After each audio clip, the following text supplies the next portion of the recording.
Welcome to Mining Now, everyone. I'm your host, Jared Downey. We have today on the show Advanced Navigation, and we have their technical sales manager, Tim Laws, on the show.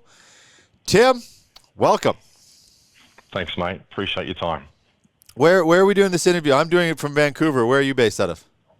Mate, Sydney, Australia. I don't know if you can see much out the back, but I've got the city behind me here in George Street. It's a lovely location to do business. We met each other very briefly in person, which was fun. It was a bit of a chaotic time. You were at Mine Expo, which is a wild show. How did that event turn out for you? Yeah, it was absolutely huge. It was really interesting taking some of the other team members who haven't actually been to any of these sort of shows. They've never been to a mine before, and they're awe of how huge this equipment is. And then you can just throw in there, that's the medium-sized one, and they're just it's unbelievable. Yeah. Yeah, it's such good fun. Did you have the discussion? Did you have the discussion how they get some of those in there and try to find which doors and how they came through certain things? No, it's nuts, absolutely nuts. Yeah, it was a great show for us though. A huge amount of interest in what we do. The industry's moving in a direction that we really like because it suits what we do so well. It's very synergistic, you could say. It was a great show, great conversations. Well, you ended up getting a little extra advertising because you were. Your units were on part of the beer display, which was one of the great booths. There was 4 big ones there. Caterpillar, Komatsu, Liebherr, and Hitachi were right down that minute, and probably throw in Sandvik as well. And you were actually on display aside from your actual booth, right? Yeah, absolutely. They threw one of our systems on the wall for the control systems. So that was a bit of a surprise to us because Liebherr and Fortescue had only literally days earlier signed the contract, the formal contract for the deal. Wow. It's huge. I think it's the biggest purchase that Fortescue's ever made, and I think it's the biggest deal that Liebherr's ever made, and we're really proud to be a part of that. I guess we'll go into how that came about later in the interview, but yeah, for sure. Yeah, man. Really exciting to be just thrown up there at the last minute. And here we are. A lot of people came past saying, "Hey, was that you?" Yeah, I bet. Yeah, I mean, that was really good for us. Fantastic. And then, can you just give us that bird's eye view? I probably should have done a little bit sooner, but advanced navigation. Just give us bird's eye view for anybody who doesn't know, introduction type thing. Yeah, look, as you mentioned, we're here in Sydney, and we design and manufacture our own navigation systems.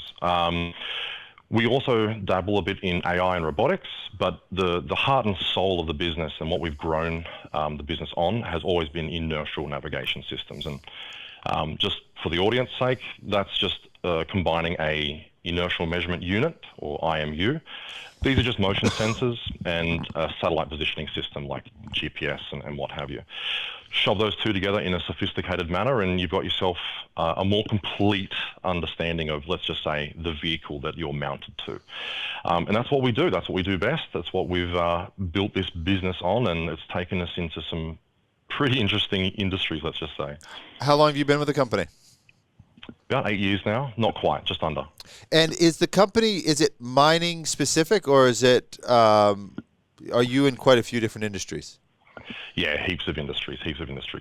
You can probably guess that these types of systems, when you can, somewhat navigate without the GPS assistance, that has some pretty spicy applications, and so we do get involved in, some of those things. But otherwise, so many industries use the sort of products that we have, be it agriculture, mining, surveyors. There's a term we call just geospatial. It's kind of the catch-all for anything involving location or position. Yeah, any of those solutions involves a product like ours. So it's a good industry to be in. It's a huge growth industry, that's for sure. Right. We like to think that we can do things a bit differently, a bit better, and that's proven out with a lot of the customers that we've attracted. What do you think it is just about the where do you see that competitive edge when you say we think we can do it better? Is there some specific things just as a company that you bring? Yeah, look, one of the things that made a name for us was an element of AI that we did implement in the earlier days. This just gave us an edge when we were using some just average performance sensors, and it allowed us to achieve a level of real world performance that wasn't really possible at the time without using some more sophisticated software. And we've kind of just grown on that from that point, right? And then as you add higher and higher performance hardware, you can start to attract larger and larger companies who need to do a lot more precise work, right?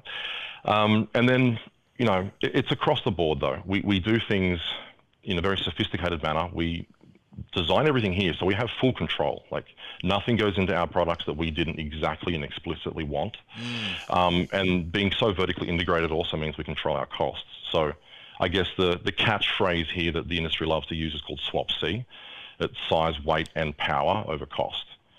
So we minimize that swap C. It just means that we're usually smaller, we're usually lighter, having lower power consumption, and because we have so much, you know, control of the costs, we're usually more economical as well. I don't want to use the word cheap, because we're not cheap, because cheap sounds tacky and low quality. It's just that if you do things more efficiently, you can reduce the cost for the customer. So that's what we do in a nutshell. And if we get on to talking about our higher end products later on, that'll sort of be borne out a little bit more clearly.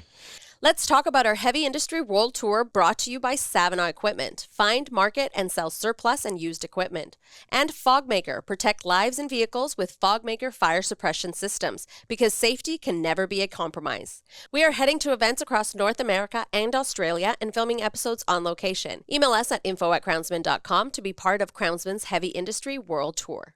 Petro-Canada Lubricants leads the charge with cutting-edge lubricants and greases tailored to deliver outstanding equipment protection under severe loads over extreme temperatures and environments. From surface to underground mining, their products ensure maximum uptime and savings, extending drain intervals and boosting productivity.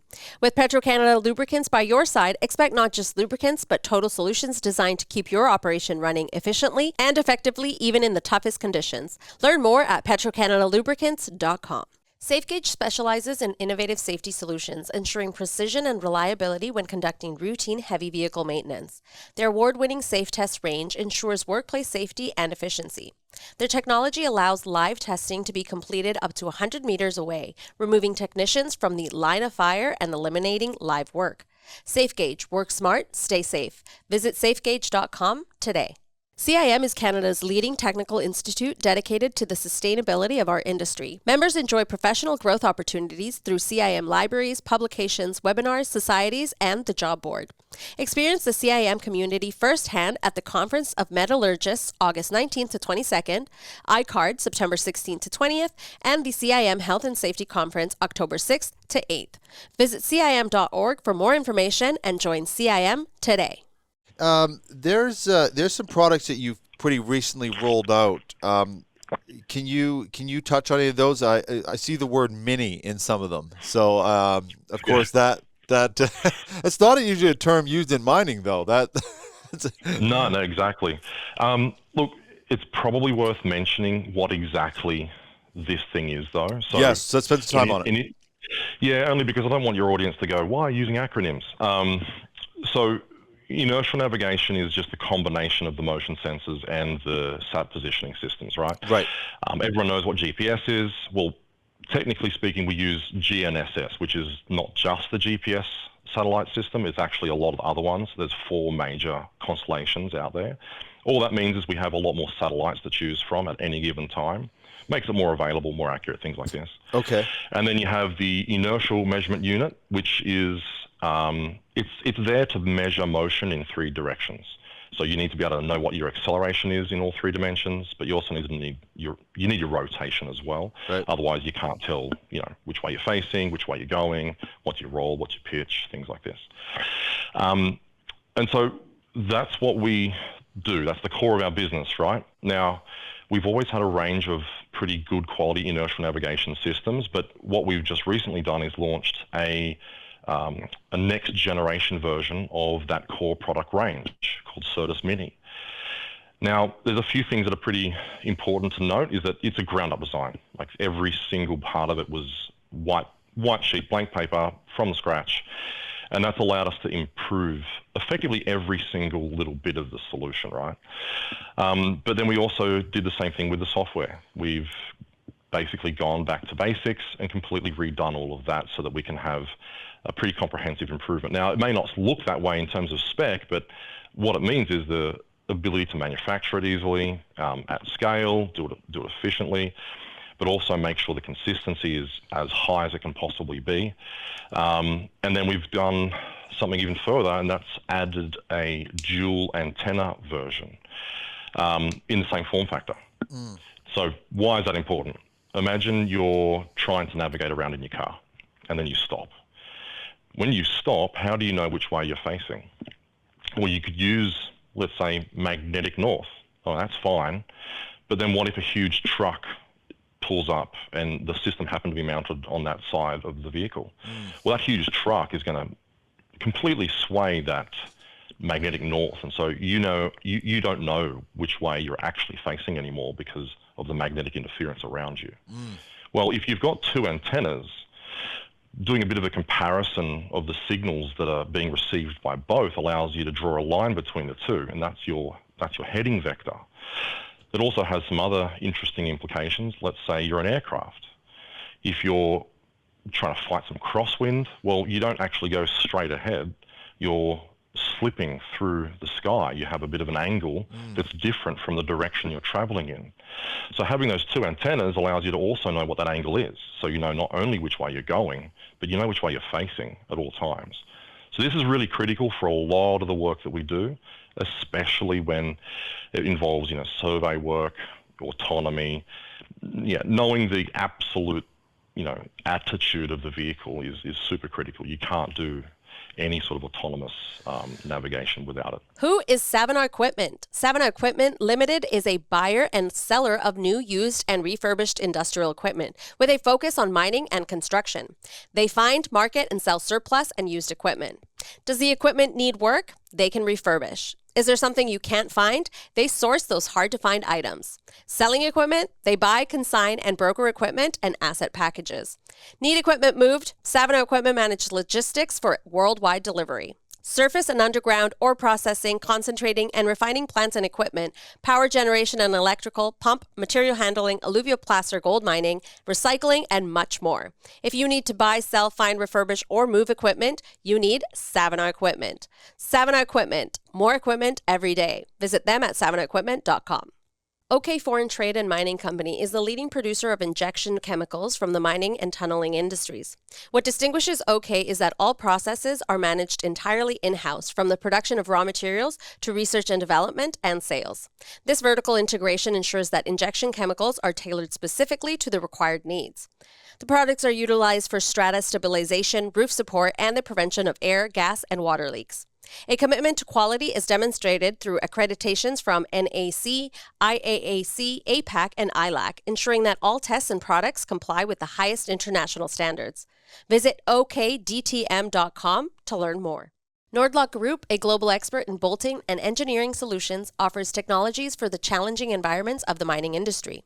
Their products help to increase safety and lower costly downtime for machinery such as rope shovels, haul trucks, and drills. Discover their comprehensive portfolio, including Nordlock wedge locking washers for superior vibration resistance, the expander system for pivot pins with robust durability, Superbolt strut kits for precise alignment and maintenance ease, and bolt-tight hydraulic tensioners for reliable bolt tightening in confined radial spaces. Visit nord-lock.com to learn more. I just want to quickly, I want to keep going into the details, but I want to just, for anybody who this is a new conversation with, is the ultimate goal. So in the mining application, the ultimate goal of this product is to what? Well, in mining, they've been using various forms of satellite positioning as well as inclinometers and accelerometers to measure what a vehicle's doing in 3D space. And a lot of companies have been upgrading to the sorts of products that we design, inertial navigation systems. But by making them a little bit more efficient, a little bit more scalable, you're giving a lot more access to the companies to be able to roll this out with a lower risk. So that there are products on the market that are, hundreds of thousands of dollars, right down to products that are $50, $60 and everything in between. The key here is, can you provide enough performance that's similar enough to $20,000, $25,000 for nowhere near that much? That enables the mining companies to put these on a whole bunch of vehicles, and all of the information about those vehicles is then pumped back into the control center. So not only does it enable, or I should say underpin, the automation of the vehicle itself, but for the non-autonomous vehicles, you also know where it is, where it's going, how fast, which way is it facing. Let's just say you combined that with some sensors that told you whether the driver put his foot on the brake or the accelerator or not. Well, let's say that you know that he's put his foot on the brake, but the accelerometer measured no deceleration. And then maybe an incident happened, maybe a near miss of some sort happened. Well, after the fact, they could go and review all that data and go, oh, well, we can see the driver did the right thing. He put his foot on the accelerator, but there was no change in speed. Something must have failed. Now, that's not a very common example. It's a bit silly, but it sort of illustrates that if you have all of the data, you can understand what's going on to a higher degree of detail. But if you take that even further, imagine you're a mine manager and you want to optimize almost everything you can on the mine. That's what they always are looking to do. If you have a virtual twin of pretty much everything that moves on your mine, you don't just use that information for your day-to-day decision making. Now you can make some strategic decisions over time that can pretty drastically improve yield and efficiencies, and improve safety, and even reduce maintenance. There's so many things that it enables you to do when you have a wealth of information, and all of it gets underpinned by knowing where's the vehicle, which way is it facing, how fast is it going, what's it doing, and that's what our system provides. We are measuring and then feeding all that data that can get pumped back to the control center, that the mines can then do whatever they want with. The mini side of it, is that more of a showcasing of a design, or is there a practical I'm just thinking, or is this application for other industries as well, or is there a specific reason for the mini part for the mining space? It's actually wide-reaching. Every industry is using products that are smaller, lighter, less power, and the reason they're doing that is because we have so much technology that we're trying to squeeze into these vehicles that you think, oh, it's this enormous truck, right?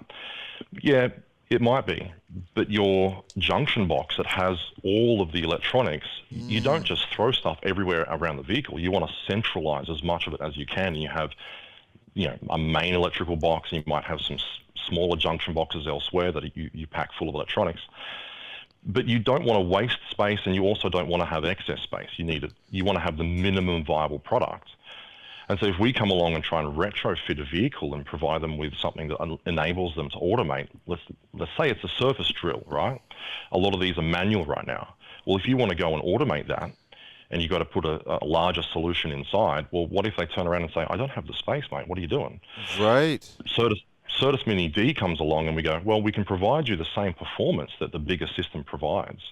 You do miss a couple of small features like, Ethernet and logging and whatever, but it's very small. You can now put that into a very tight compartment, and it's a lot easier to, have the customer do that than trying to re-engineer an entire junction box. It's a lot more difficult to So do does that. it? In fact, they wouldn't do it at all, to be honest. Yeah. So does it make it a little more easier to be brand agnostic then, because it doesn't really, because the size makes it applicable to any sort of design across the different OEMs?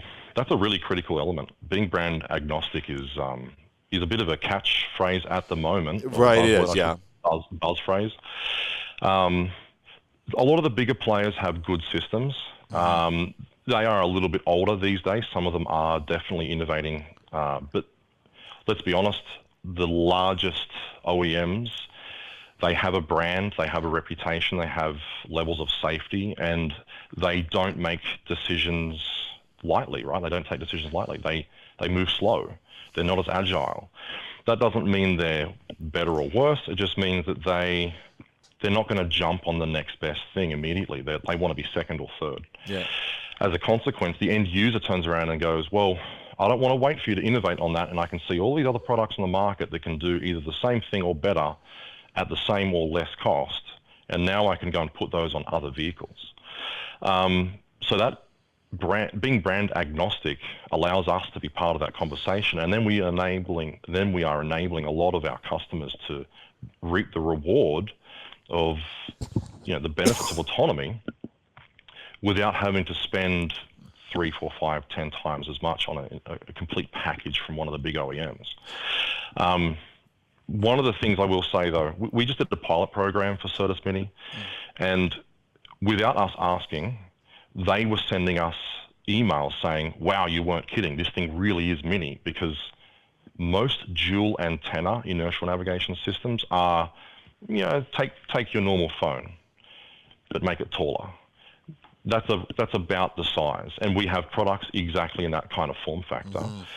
And this is not that at all. This is, I don't know, I wish I had one now. Yeah, I wish you had one. I mean, we'll bring it up. I did see a picture of someone on your website. There was a hand. I'll see if maybe our team can bring it up. Yeah, throw it up there. And it was, I mean, it's quite small. It was. I didn't realize in the pictures by itself how small it was until I saw a set of hands beside it. Right. Yeah. That's what customers were saying, and we didn't ask them to say that. They literally got the thing, opened the box, and decided to send me an email and go, dude, this thing is really small for a dual antenna. How did you do that? Well, that's what we do. Well, we've been talking about sort of on the ground vehicles. Is there? I saw weight and specs like that on your website as well. Is it drone applications? Is this applicable? Heaps. Okay. Yeah, heaps of them. Yeah, you can imagine. I sort of mentioned before the magnetometer issues. If you're on a drone, you've literally got 4, maybe 6 sources of inductive magnetic interference in the motors. They're the things that are keeping you in the air. So you can imagine that's hell for a magnetometer to deal with. It can be done, don't get me wrong, it can be done. It's not ideal though. So for the larger drones, you can throw a dual antenna system on there, and if it's this lightweight, all of a sudden we're not eating away at their flight time budget by making them carry a much larger payload, because weight just diminishes your flight time. So it is really critical for that, and it allows them to do a lot more with less, let's just say. Because if you're the surveyor, flight time is money. The longer you can stay in the air and capture that data, the more efficient you are, the more money you make. And we're going to enable a pretty substantial improvement in that regard. Well, so I want to drill down into setups a little bit more. So which types of mining applications are we talking about here? We've obviously got the open pits, we've got the undergrounds, the processing part of it. Where are you sort of, you mentioned surveys, the exploration side. Where are you sort of seeing a lot of applications, or is it right across the board? Look, it is across the board, but not in the process area. So other than the process, because that's belt weighers, valving for pipes, slurries, all that sort of stuff. So we're not involved in that area. Okay. It's anything to do with location or attitude, so angles. Where am I on Earth? Which way am I facing? And how accurately do I need to know this information to do something useful? So let's go back to what we're doing with Fortescue and Liebherr. So the larger haul trucks, these are going to be autonomous. And so what our device does, tells them where they are, how fast they're going, which way they're facing, and then all that data gets taken up into the control system to then make all those autonomous decisions, and away she goes. But some of the other vehicles, I should say, like excavators, that's less about the all-out automation piece. That's more about machine guidance. How do you help the human in the driver's seat, or maybe tele-remotely? How do you help them get the job done much more precisely and more effectively? Well, systems like ours, it's the same basic information, but it's just used in a different way so they can be more effective. Think of a bulldozer. You have the big blade at the front. If you can have a couple of systems on a solution like that, although I'm not sure Liebherr's doing this exact thing, but it can be done this way. You can have a system on the vehicle and a system on the blade, depending on the type of mining you're doing. And now you can actually do a comparison, and you can sort of cross-check your blade angle and your blade depth and whatnot to be more effective with how much material you can push around. So those are the sort of things, all of the light vehicles as well, so your Patrols, your Tritons, your Hiluxes on the mine, they're all getting a system too, but that comes back to that virtual twinning element I mentioned earlier. That's just visibility that allows them to know where everyone is, keep them safe, keep them efficient. And so that's all open pit or above ground. We do a bit underground though. I wasn't sure we were going to talk about this. Sorry, I just want to jump in quick before, because I want to get to the underground, but I want to just go into the open pit for a second. So you've got your light vehicles, you've got your you've got your haul trucks and your loaders and everything that's there. Okay. Your system, let's say you put it on 100 units. Where is that information then being distributed? Because let's say you've got your, let's say, Liebherr trucks or Komatsu trucks or something like that, and then but then your light vehicles, they might be your Toyotas or whatever that's going around there. In that system, that gets plugged into their, like, a management software. What is the setup with that data actually? And I know it can be different because if you're managing it for autonomy, that's one thing. I'm talking more about like the location and all that specific part. Yeah, so a lot of these mines have become very well connected. You've got the likes of Nokia, for instance. They're providing high bandwidth, low latency, and plus a whole bunch of other companies. Nokia is just the first example I thought of. They're producing a very high bandwidth, low latency sort of LTE solution, not just for above ground but also for underground. And so all of the vehicles are well connected now. So all the data is available mostly in real time, and therefore anything that the control system on the vehicle gets can be then put onto the network and dumped back to the control center for the virtual twinning component. So the virtual twinning itself isn't done on vehicle. The vehicles are just, our systems on the vehicle, the control systems on the vehicle, the radios and the data connection, that's all handled by the vehicle. But ultimately, it's somebody back at base with a very sophisticated and rather powerful server farm, more or less, takes all that in and then makes it presentable for the managers to deal with. So, yeah, it's a good question because a lot of people do come up to us and ask, what sort of control system do you provide? And it's like, no, we underpin the control system. Right. We don't provide the thing that makes decisions. We don't tell the truck to steer left and steer right, accelerate and brake, because that's a whole different kettle of fish. And if you sort of spread your attentions too far, maybe you won't do everything as well as you could. So our focus is on, hey, let's make a rugged, very reliable, very accurate solution that can then just feed the best quality data into the control system, and then they can do what they want. Okay. But ultimately, it ends up in the control system for autonomy or back at base for virtual twinning. So just in the case of a scenario, let's say someone has a fleet of 10 new vehicles that have that system already. Maybe it's your system. It came right from the OEM. But Hopefully. the other 10 don't. Then they're adding some sort of system. They might be they're older vehicles, so they're adding some sort of data system that's getting. But then they're adding your system. So there's two. They basically have to add two systems to those vehicles, right? If they want to track location, not the. I'm not talking about the autonomous part, but just location tracking and all that. Yeah, it really depends on what the site wants to do. Okay. A lot of these vehicles already have some kind of display, and these guys are pretty clever. Most mines have good software engineers, and so they'll easily be able to take in this data and then put it on the display in the vehicle, even if it doesn't have a radio. So even if that data goes nowhere else, if nothing but telling the driver more precisely where they are, because on a mine you can't do what Google Maps does. So people don't quite realize this, but Google Maps is using it's pretty miraculous what they do, to be honest, but it's much more software driven. Right. If you want to provide a legitimate navigation solution, you can't do the tricks and the cheats that they use. I'm not saying that cheating is bad, by the way. It's great. Cheat all you want. But they're doing a thing called grid snapping. So what logically must you be doing if you are a car not crashing and you are here going this direction? And that way, when you come through the city, the only reason that continues to operate is that the sporadic signals that you do get are heavily filtered and they're heavily constrained by their software. If you're on a mine, you have no choice. You can't do that. This is why it does get confused when you're doing the walking version of the map. It gets quite confused. It'll be showing you going in the wrong direction sometimes. The arrow will spin the wrong way because that's not using that system.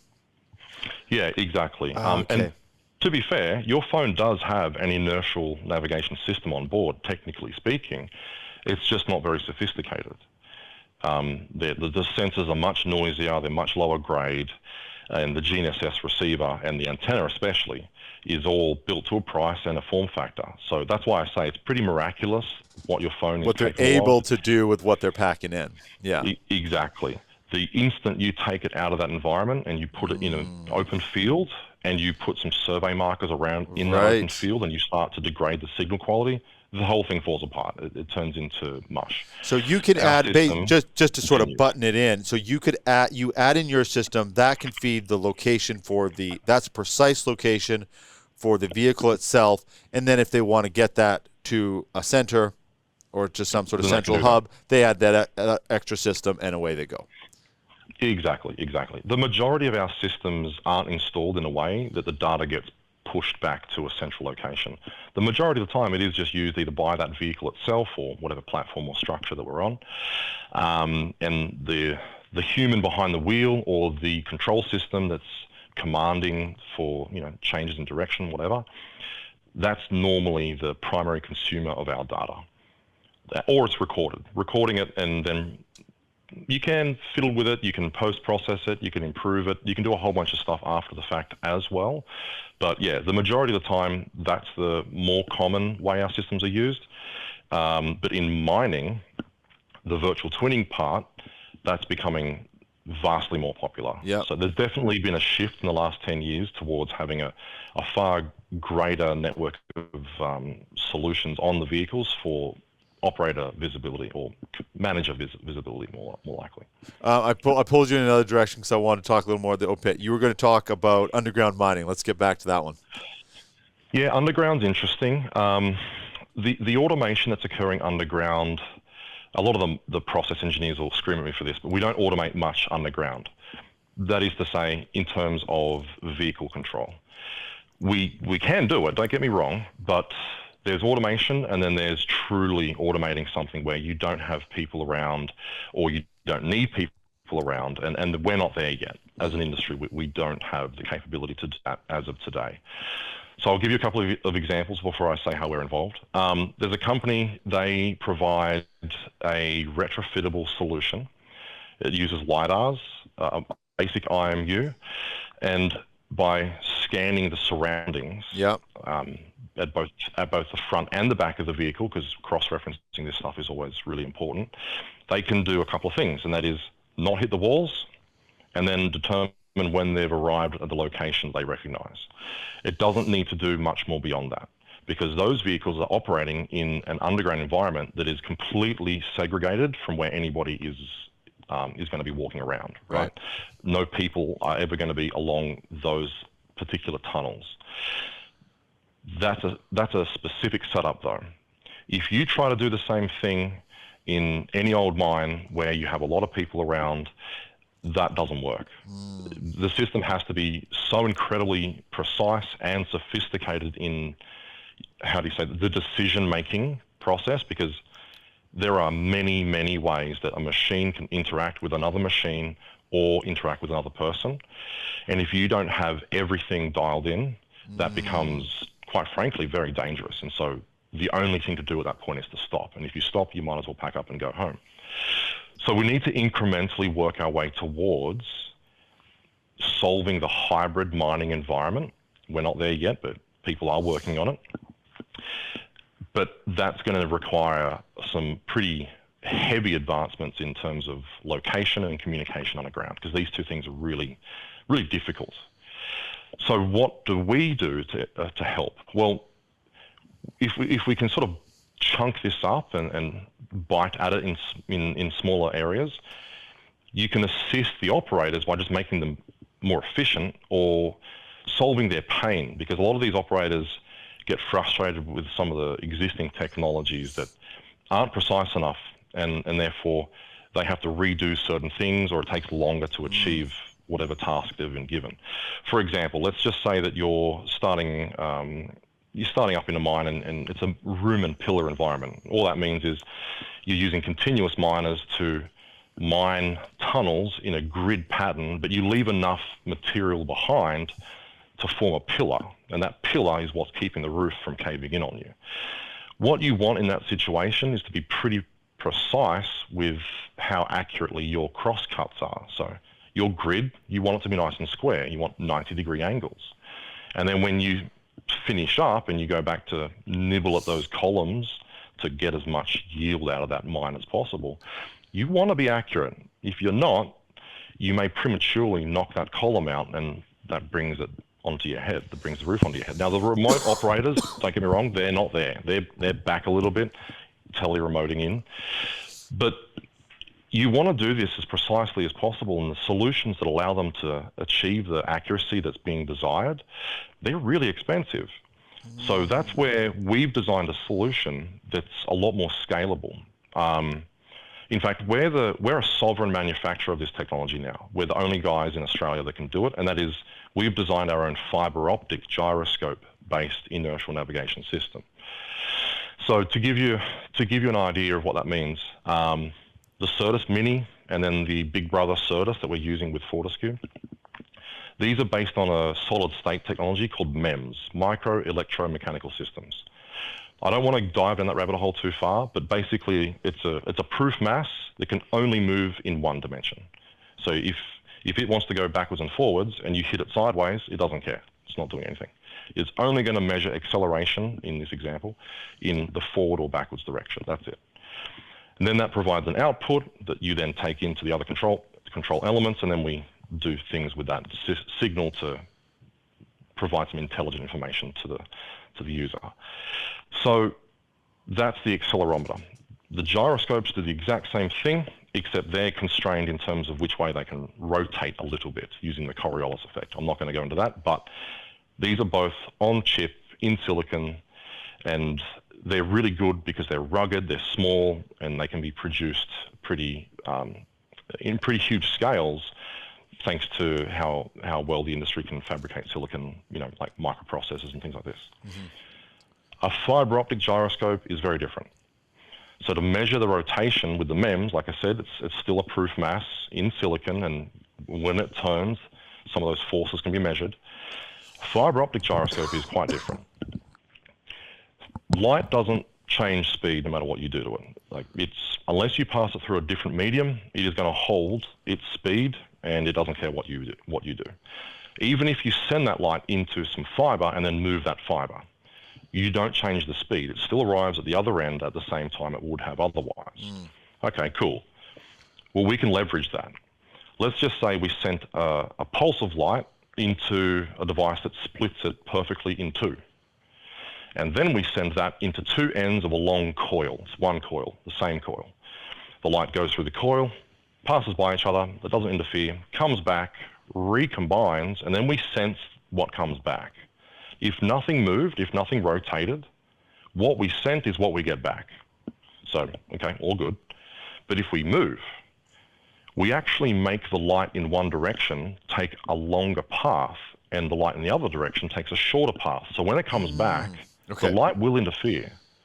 And when it interferes, we can measure the pattern and determine the direction and the amount of rotation that occurred whilst that light was in the coil going around and around and around. And these are long coils, right? There's kilometers of fiber in one of these solutions. Now, why is this important? Why would we go from something that's, a 6 by 6 millimeter chip to something that's in a box, about 150 mil cubed? It's all about precision. These are so accurate that the fact that Earth rotates at 15 degrees an hour, that's a big signal to this system. It's that sensitive. And we use that to actually determine where north is. And once we've determined where north is, without satellites or anything other than knowing our latitude, we can actually determine which direction we're facing. Because if we know what the x-axis is, the forward direction that we call it, and we know where north is, well, we know what the angular difference is between those two, and we can determine your heading. And heading is absolutely everything when it comes to navigation. Because let's go back to the room and pillar example I gave before, where you want to basically cross-hatch at 90 degrees. Right, so you can be underground, and because you know north, it's so sensitive, you know exactly where you are. And north-seeking isn't a new technology. It's just that it's been horrifically expensive up until now. Or there are some caveats. So you can get a MEMS-based device to north-seek. it just doesn't do it very reliably. And you can't really do it on the move. Those devices typically, they're cheaper, sure, but if you even sneeze in their direction during operations, they're going to want to reset and go again.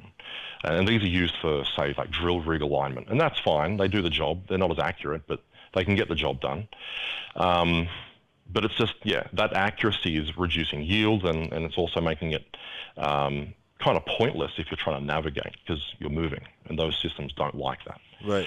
So if you can make a fiber optic gyroscope-based system that's rugged and also this sensitive, and it doesn't really care that you're moving around, well, all of a sudden now you can navigate underground, or at least begin to. And so now we know the heading, and so we know that we've gone, let's say we went perfectly north for all of the main cuts into this mine.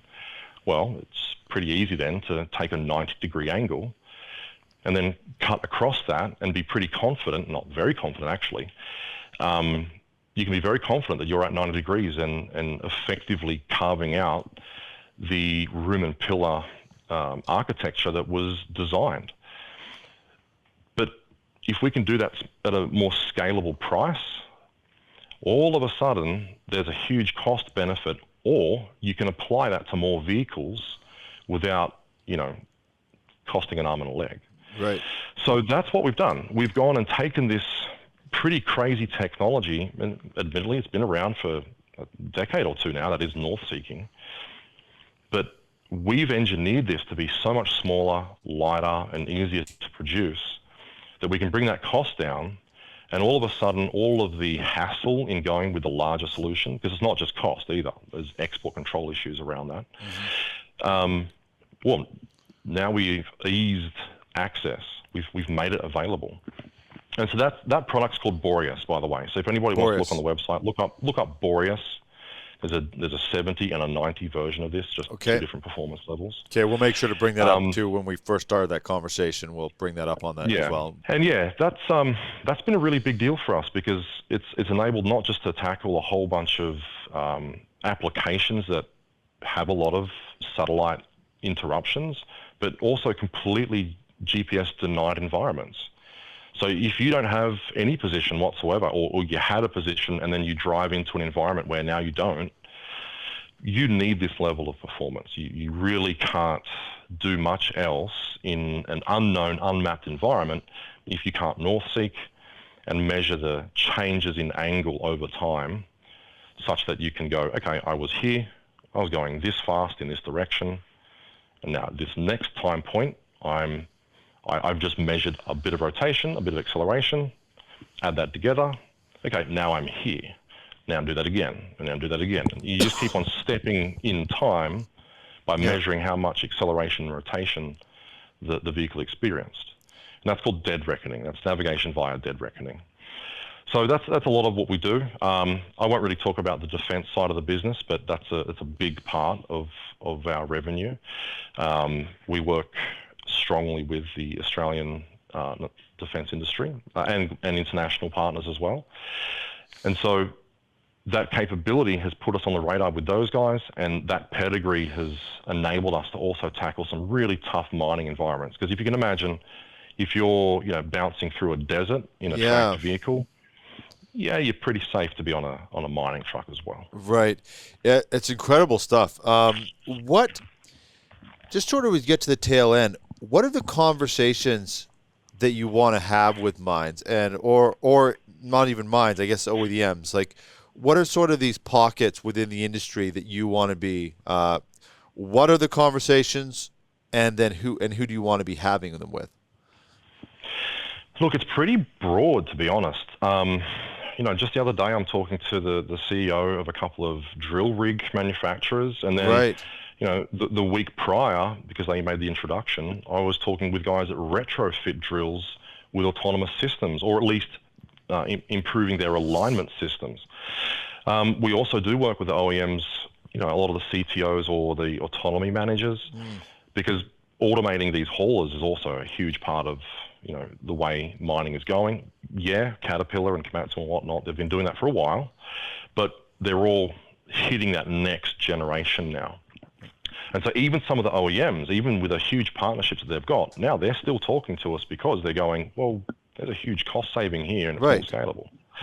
And so there's that piece, but there's also a bunch of new technologies that I can't even talk about today that we're bringing to market to solve even more of the issues that are being faced underground, that dramatically improve some of the limitations that these systems have, because nothing's perfect, right? You know, if it was perfect, we have no reason to exist. If anything could be done perfectly, that's magic, and we can't do magic. It seems like that sometimes, but we're not. It seems to get really close every now and then. Yeah, it gets, quite. But basically, you often want to combine technologies. We don't want to go ahead and replace a bunch of technologies. No, we want to augment existing systems, leverage whatever data sources we have, fuse them together in a really sophisticated manner to make something great. It's funny you're saying it that way, because that's technically like the iPhones and the Samsungs and all these smartphones. It is what they are. You can go and buy a navigation system, a music player, like all these things are out there. They've just combined it into this unbelievable thing. And like you said, if it's, the navigation system on your phone, if you're doing an off-road, it might not be on there, that it won't work. Then you do have to go back to one of those old school ones that you download the maps into and all that sort of thing. It gets out of date as soon as you're outside of its sort of parameters.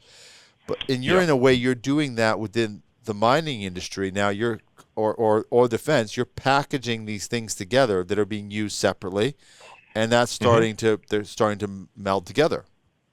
Yeah, absolutely. We still get calls about, hey, can you sell me some maps for my Garmin? It's from like 2012 or something. I'm like, no, sorry. Wish I could help you, but unfortunately it's not what we do. Okay, sorry for calling. Sorry, that was actually me last week. Sorry about that. Was that you? Yeah, okay, you're that guy. So effectively, Google Maps is great when it knows kind of where it is, but if you're out and about in the middle of nowhere, and you're under a pretty thick tree canopy or whatever, and you stay in that kind of environment for long enough, it's gone. It's going to give up the ghost. You don't know where you are. These systems that we provide, they give you some holdover, you could say. We can stave off the drift, the error that increases over time. Because they're based on the hold back. They're based on the location. They're not sort of filtering it and then giving you a version of it. You're actually pulling the actual locations. Yeah. We're not grid snapping, I think, is the key there. We're not just going, hey, that's a road. You're going in this direction. You must be on that side of the road. Right. Let me use an example. You're driving past a wall, and that wall happens to be a rather good reflector of GPS signals. This is called multipath. So now the antenna is receiving the same signal, twice, but they're separated in time. It's so funny you're saying about that, because I've thought about that thing, but I go, no, that's dumb. That's not how that works. And now you're saying it's exact. It's one of these thoughts that I've had. I'm like, well, what happens when it hits that? But I go, no. Exactly. Okay, well, there you go. Well, the system has a hard time now because it's going, hang on, is it the first or the second one? Because what if there's a bit of a lensing effect off that wall? Then the signal coming in is stronger. Now, most of the time they're smart enough to go, what hit me first is the real one. But if it's so fractionally different, it just muddies up the solution, and it can be just enough. Because keep in mind, we're talking about really precise timing here. Like the satellites have atomic clocks for a reason. That whole thing is based on time. People think, it's positioning systems. You're sending the data that's your location from the satellite. No. It's telling you where it is. It's telling you what its time is. But what's really happening is you're measuring the time of flight of that signal from multiple satellites, and then just drawing circles on the ground. And where they intersect is where you are. But those circles basically represent, hey, if a satellite was here, and the time of flight was X, well, then I could be anywhere on this circle where the time of flight was X. And that's a huge circle, by the way. It's pretty big. And so, that's why you need 4 satellites. You need 3 to intersect to get your horizontal position, and the 4th one intersects to give you your altitude. You can run systems with fewer, as long as you had a decent fix to start with, but we won't go into that. But look, back to the multipath thing, if your phone gets into a multipath environment like that, it really struggles. It does not know how to deal with it very well, and that's why you see it jumping around in the city. Yeah. When you have motion sensors on board, you're basically sanity checking what that position wandering is doing from the GPS receiver. And so it's like, hey, I'm 10 meters to the left. Did I see an acceleration that teleported me 10 meters to the left? It's like, well, no, you didn't. And therefore, let's not move there. So what we output isn't reflecting the receiver's output had you not implemented an inertial measurement unit like we do. And that's why GPS alone, although it was amazing, and we are standing on the shoulders of giants, it's a great solution, but it does struggle. As soon as you get an interruption of some description, it's going to increase your errors or fail completely until it can get a good signal lock. We come along, add some motion sensors, and by doing that a little bit better than our competitors and more economically, we can give you a much better solution. Do you just to jump ahead, and I've asked this question before, and I've gotten different versions of answers and also quite a few non-answers, but I feel like you might actually have an opinion on, not a prediction, but an opinion. 5 years from now. Always an opinion, mate. Come on. I feel like we could add a beer to this conversation at this point, and it would get a lot more interesting. So, absolutely. Let's say 5 years from now, with what you're talking about, when we talk about autonomous mining, there are still some gaps. Do you truly see this? Now you're closing that gap that much more, and does in 5 years is the technology in a way that can it be delivered in a way with all these other systems, like the autonomous management systems and everything like that we're just getting that much closer? That this sort of pivotal part where now the location is the location and it's precise, even in an underground mine. I can't tell you what my opinion on that is going to be in 5 years, because it would mean revealing what we're doing, and I'm not allowed to do that. Right. But we have some technologies that are going to dramatically head in that direction. And we kind of segued across back to what phones can and can't do in multipath and what have you. But that sort of started with the conversation of augmenting existing technologies, and you were sort of saying that music players existed, iPods and what have you, and then we just pack everything in. Like, the crazy thing is your phone is like better than a supercomputer from the 90s. It's crazy. I know, it's right? wild. And it's a huge number of separate technologies that have been miniaturized. Well, we're doing the same thing, because in certain environments our system alone is not good enough, and will never be good enough. It's not possible. So you augment the system. So we augment their system and they augment our system. Sometimes this is called loop closure. If you have a LiDAR, a lot of your audience will understand what SLAM is. It's simultaneous localization and mapping. It's used in a lot of mines. In fact, a lot of the three-dimensional representations of the underground are the result of a good SLAM survey, right? Yeah, we've done episodes on them. Yeah. So basically, they need to know attitude. Well, we can provide attitude, but we also need some sort of constraint to, let's just say, the velocity errors. Because if you have accelerometers that are churning away at 1,000 hertz, those tiny, tiny errors, they will eventually build up and catch up to you. And then your position is going to be pushed away. And eventually it's always exponential, but eventually that sort of digs its way out of the deep decimals, and it comes up to the point where, with enough time, you now have a pretty big velocity error. And if you've got a big velocity error, then your position is zinging off into the next suburb. So by augmenting all of these technologies together, they can help us, but we can also help them. So they can help us by constraining things like velocity. Let's just say you have ABS sensors on your car, and a gearbox sensor is the reason your speedo works, right? In the underground, you could use a LiDAR to do the exact same thing. You can measure speed underground using that LiDAR. Right. So they help us. They give us that speed. And then we use our fiber optic gyroscopes to help them by making sure that when they're scanning and putting that point cloud into the virtual world, every point is very precisely placed, and so the resolution is really good. The way it represents the physical reality is far more accurate when they have very good attitude information.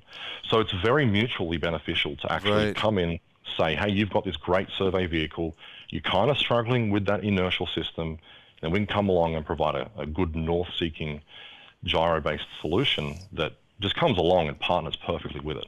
Now, I've said a few things, and everybody internally here is going to know exactly what I'm talking about. Yeah. But effectively, we're going to have a different take on that for the velocity piece, and it's going to be game-changing. I know people say that a lot. I'm not going to use the word disruption, although now I have. But it's going to be big, and it's going to make a big difference to mining. But it's got to start somewhere, and you need to have a very strong inertial navigation system underpinning all of this. So as good as the upcoming tech might be, it does require, in order to navigate, it does require a very good inertial navigation system. And so we're marrying the two together, and it's going to be good. Yeah, and I think that's something. I was just going to say, I think that is something people do lose with technology. They think things are, you said standing on the shoulder of giants. If you drill down to the technology, you see that there's a lot of these things have, the technology may have been around for 30 years. It's just gotten, they've calibrated for specific applications, but there's also an element of, like you're saying, it doesn't need to be as big because we're only using this part of the technology, so we can shrink it down. And then that's what makes it seem so incredible to the user. But for the person, and I'm not one of those people, but for the people that understand it, they go, oh, yeah, this is just using that part of this bigger technology because that's all it's needed for this. In some way, I take a different take on that. Sorry. I have a different take on that. Good, yeah. We just make all of it smaller. So we've just packed just more into the same space. So you kind of, although the industry sells, as in the wider industry, we don't necessarily do this that frequently, but there is a big industry for just selling one gyroscope, so a single axis gyroscope. Right. So you can put this on something and it will only measure rotation in one axis and you're done. That's it. But our systems have 3 axes because there's 3 dimensions in our physical reality. We want to measure everything so that we can put you in 3D space accurately. But what we've done is we've taken things that normally require a box that's like this big. I don't know if you can see it on camera. Yeah. But, you know, say a shoebox, yeah? And we've packed that level of performance into a box that has the largest dimension of 160 millimeters and the shortest dimension of like 130. And so that's the really crazy part about it, because instead of launching into this with a 20 kilogram solution that is $250,000 and, you know, is ITAR controlled from the States, we can come along and it's a quarter of the cost or less sometimes with similar enough performance in a box that's 2.8 kilos. So it's almost an order of magnitude lighter. And yeah, in mining, not a big deal, but you mentioned the drones. Well, imagine you've got a bigger drone. You can't put a 20 kilo INF on that thing. Well, we just did drone episodes. So yeah, it's very relevant. Yeah. We just did those episodes. Yeah. Yeah, absolutely. His payload is everything. Yeah. But we can put a strategic grade inertial system on a drone like that now. And it doesn't have to be for defense. It could just be for some ultra high end or high altitude survey, and voila. Well, the scanning they're doing with drones in mining. Like I said, we just did a mining now episode. We did 3. The different scanning they're doing with drones. It's just incredible what they're doing in mining now. And the cost of bringing that they bring down without having to use helicopters, but then the frequency, so they're getting exponentially more. Like, you can't even compare it. They're getting so much more data for so much less. You know, the company, I won't name names, you go check the episodes out, but they had I think they've got 100 pilots now on the mine. It's just bizarre. Or more. Yeah. Or more. The crazy thing is that it doesn't just have to be a LiDAR scanner. They're using what's called a hyperspectral. They might use a pair of cameras to do stereoscopic imaging, so you can get sort of depth perception. Yep. And then fuse all that together in one amalgamation of the view of the 3D world around you in such exquisite detail. It's incredible. It's almost unbelievable. Yeah, it's like playing a computer game with photorealism turned on to the max. It's awesome. But if we want to step back to what does that look like in 5 years, well, the reality is it's not certain at this point. I mean, nothing can be. And I'm saying that a bit more precisely because there's a few directions the industry could go in. And it may get stalled with one of these pillars that we can't solve for just yet. What if comms are not solvable underground sufficiently that everything knows where everything else is at all times? Like mesh networking, for instance, is a really big driver of that part of it. But the localization part also needs to catch up. We don't have systems accurate enough and reliable enough or scalable enough today, although that's what we're trying to achieve, to really hammer that hybrid mining environment where there's a lot of autonomy going on. Because it's going to take one accident, and it'll be the accident that completely puts the brakes on this thing. And so let's just not have that accident. Let's solve for these challenges and really flesh it out and really nail the performance of these solutions before we even attempt. And obviously the mines are going to do that, right? But if it doesn't appear as though we can do that in a cost-efficient manner, then we might not. Because you have to service these vehicles. They don't run forever. They need maintenance. Yep. You have to manage the water feeds and the electrical feeds into the continuous miners. You can't have these things backing up over those auxiliary inputs. That's catastrophic. That shuts you down. And so right now people are involved. How do we solve for that? I don't know. I don't know the answer. Yeah, but what we can do is we can start by letting people know where they are. Where they are as accurately as possible, which way they're facing as accurately as possible, and make that available in real time. Then again, the next technology we're doing though, mate, is it's spicy. I'm getting looks at from people in the background. I know everybody's getting worried. I'm not going to say it. No, I won't push it. You made me think about it. You are saying a version of though is knowledge is power. Once you have that knowledge, then the technology follows and expands from there. So the more accurate, the more knowledge you have of where that vehicle is, now that opens up for the next person that's going to bring in something new, whether it's you or someone else, to then do that. I have to ask you one question before you go. What is your R&D team like? Because I am thinking there's some. That must be a wild place. Man, it's a madhouse. I feel very privileged to be the dumbest person in the room most of the time because we have PhD level guys that have years and years of experience in not just software and hardware engineering, but in robotics. People have come from, drone manufacturing to just incredible stuff like the LIGO gravity wave experiment. We've got people that worked on that working for us.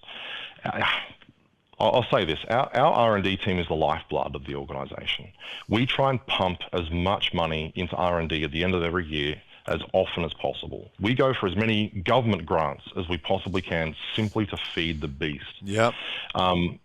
Because if you don't innovate, you don't go anywhere, obviously. But in this industry, it's really difficult. Like we're touching on the boundary of the understood physics on a number of levels now, and so we have to figure this stuff out. We're sometimes, I hope I don't talk out of turn here, but we sometimes have to have conversations with the component suppliers and say, "Hey, have you noticed this effect under these conditions?" They're like, "No, we don't measure that accurately," and we're talking a really precise component, and we're like telling them, well, yeah, this effect is real, here's the data.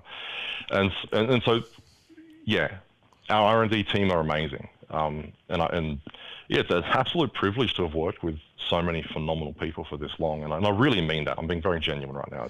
I can tell. That's the thing. I wanted to bring it up because I figured this team must be this is wild stuff. It's pretty incredible. Most of us are engineers as well, even guys in the sales team. I did mechanical engineering at uni, but I've never done anything with that. But to have at least some background of just to speak the language or be able to learn how to take in the language. Yeah. Exactly, and then still feel like you're absolutely the moron on a daily basis is a lot of fun, because I can just sponge up all of this information, and learning is a lot of fun. People underestimate how much fun and how satisfying it is to learn new things all the time, but you definitely do that here. That is for sure. Well, I interview brilliant people for a living, so it's I don't often get to be the smartest person in the room, but Mate, you get used to Joe it. Rogan. So, Tim, awesome to talk to you. This absolutely cannot be the last time we do this. There'll be links to all the things we've talked about in the description below, and your LinkedIn as well if people want to connect directly with you. Love what your team is doing. It's exciting. Let's do it again soon. Yeah, pleasure, mate. Thanks so much for having me on. Thank you. And thank you, everybody, for watching. Another episode where I do not get to be the smartest person in the room, but if you're a fan of the show, you are used to that. So thank you, and we will see you on the make sure to follow, subscribe, and connect with me directly on my link. My LinkedIn will be in the description below as well if you want to reach out. Thank you, everybody. We'll see you on the next episode of Mining Now.